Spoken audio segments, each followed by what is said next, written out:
I went to Lebanon, Sabah, that is the 7th of 2014. Yeah, so I've been there for 6 years. I'm a child, I'm the firstborn of 5 children, a single mother. So I could not, I was like the breadwinner in that family. My big brothers and sisters could not do anything. So, and I've been brought up in a village or ghetto called Soweto, Kara West.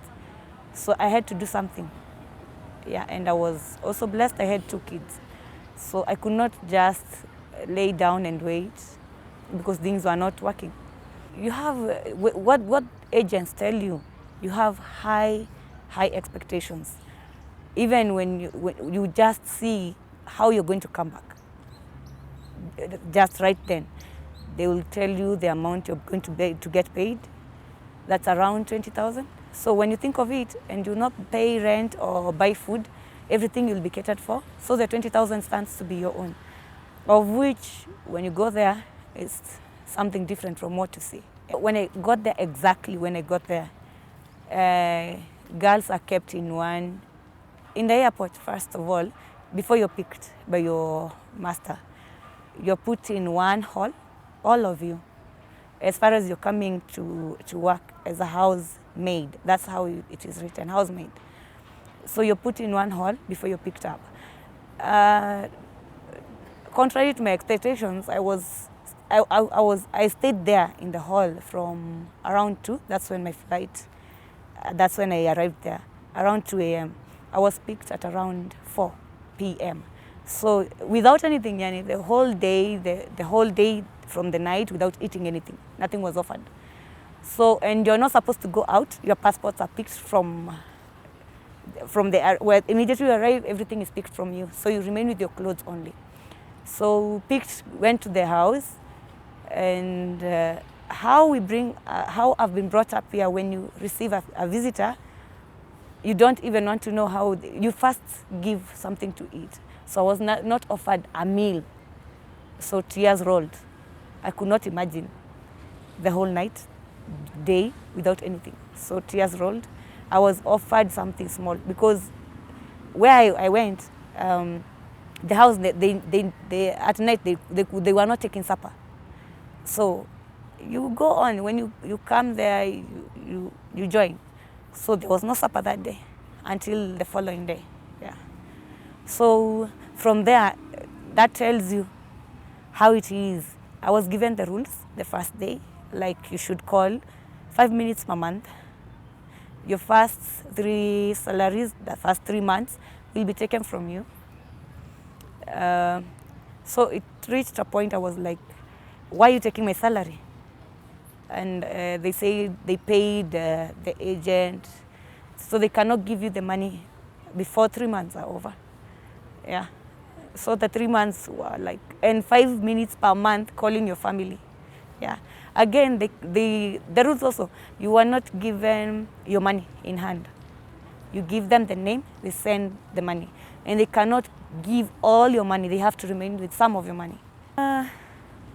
It was really, really hard, very, very hard. Naturally, I don't cry, I don't cry out of nothing.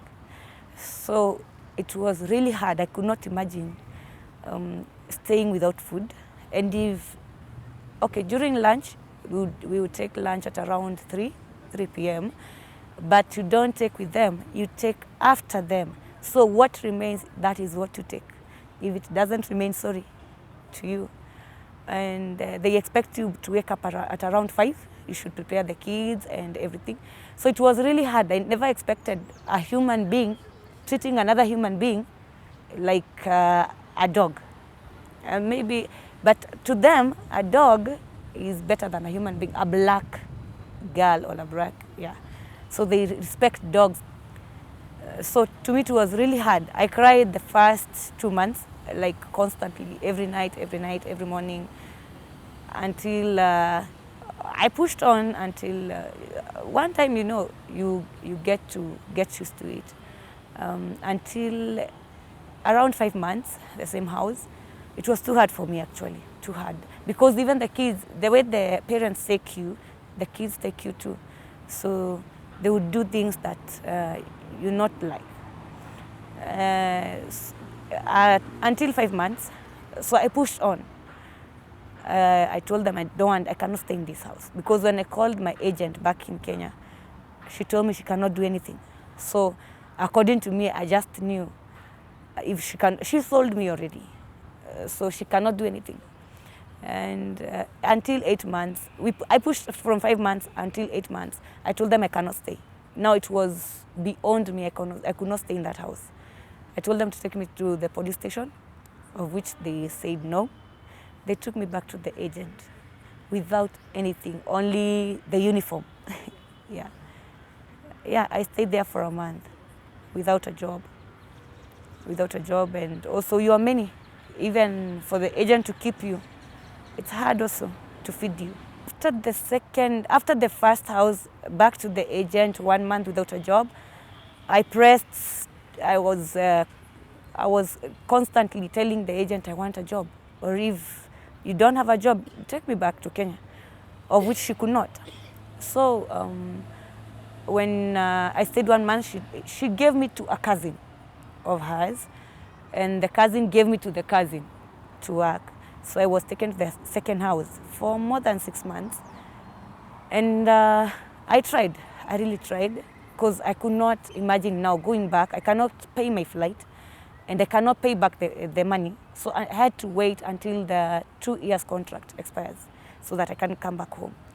So I tried to stay, I tried to be patient, but until 6 months, I was beaten up. So it was normal, because there they did not have a house to keep a maid. So it was very hard for me also to sleep. I did not have a room. I used to sleep in balcony, at the balcony. And I remember one time there was this sand wind that came in. Because I'm still sleeping there, it caught me and I got sick, very sick. I got sick. So they could not do anything also. And 6 months, they beat me up. And I had to run away because we were fighting at the balcony. So at my mind, back of my mind, I knew if we fight, it is dangerous on me, because if they decide to throw me, I'll never be found. Nobody will talk about me. I'll be forgotten, because nobody knows I'm there. I've been given from agent to cousin, and the papers are not yet made. So I ran away without anything. Yeah, until from the house to one of the families. Someone picked me from the road when I was walking, and they took me to one shelter they call Caritas. The Caritas rejected me, telling me my case could not be taken from there. I go to the second Caritas. The second Caritas told me they will not take me because my consulate is there. So they took me to the consulate. I stayed there for 1 month until the well-wishers came in. Yeah, 1 month exactly. And then it is at a cold. It's at the road without anything, like food, clothes, nothing. Water is essential without it also. So it was really hard because, it is hot during the day, but very cold at night. So it was very possible to get sick. People got sick, yeah.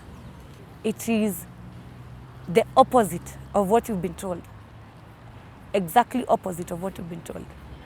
They tell you when you go there, if you want to change house, you have the freedom to do so. 3 houses, you have freedom, very much freedom. Like you can change, and if you feel like you don't want to stay there, they can bring you back. So it's opposite of what you've been told. They tell you, like me, I was told the family that is taking you, it is the second class family. So they'll be taking you out. Contrary to what I saw, even clothes was a problem. They could not buy for you clothes. Even food, you eat what is remaining. So it was opposite of what you've been told, opposite of the picture that you have in your head.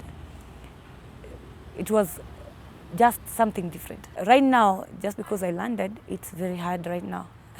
It's very hard, but I know, I just want to believe it's bright. Because I'm still young, it's bright.